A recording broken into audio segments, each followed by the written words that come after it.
नमस्कार जय जगन्नाथ भाई। आज सकाळु गोटे न्यूज़ देखला पर बहुत कष्ट होला से भिडियोटा बनवाक आसली। बरगढ़र आम गोटे चाषी भाईर अवस्था देखी बहुत कष्ट होला।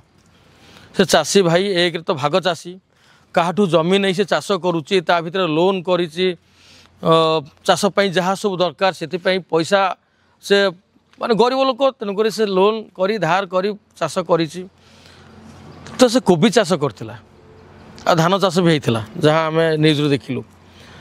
से कौन होना से कोबी बहुत भल होता धान भी बहुत भल होता किंतु ताकू देखी किसी व्यक्ति ईर्षा करी से कोबी चाषरे से धान चाषरे औषध पकई घास मरा औषध पकई सब जाली पोड़ी नष्ट कर देइछन्ति। से बिचरा जहाँ कांदी कांदी कहउछन्ति से टंका 4-5 लाख बोधे इथर तांकर बिक्री करिथान्ते से 2 लाख सेमिति भी धार उधार करिछन्ति। आउ बाकी अन्यान्य खर्च ये सब जाई टंका 2 लाख से इथर को बिजनेस करता किसी ना गोटे कृषक तो उत्साहित होता पुणी पर वर्ष को चाष करने इच्छा करता। बर्तमान आमर नुआ पीढ़ी आउ चाष करने भल पाऊना आ जो मैंने भी चाष कर प्राकृतिक विपर्य सामना होती केतले वर्षा हो मरुड़ी होते आमर सारर अभाव पड़ुची ताकू नहीं भी से मनोबल भांगी जाऊँगी।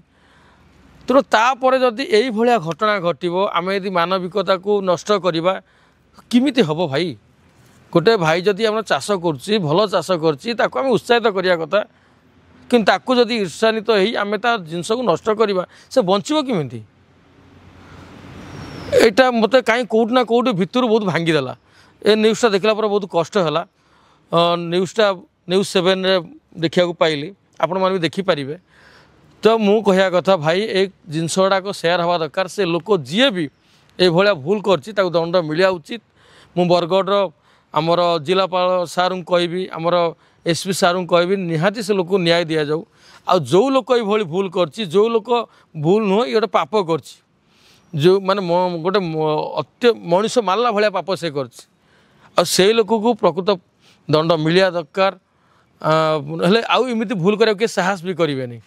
तेणु मुझे रिक्वेस्ट करी भाई मानक भी रिक्वेस्ट करी ए न्यूज़ को आउट शेयर करूँ आउ से लोक जिमित हेले पनिशमेंट पाया उचित। आमर गवर्नमेंट उपर प्रेसर पकातु ये भूल कौट न हो। या गोटे भी कहूँ भगवान ये लोक को यदि एठी भी खसीगला से ऊपर दंड देवे तलितलांत करेंगे से भाया पाप कर लोक निहाती तलितलांत हवा उचित। नमस्कार जय जगन्नाथ।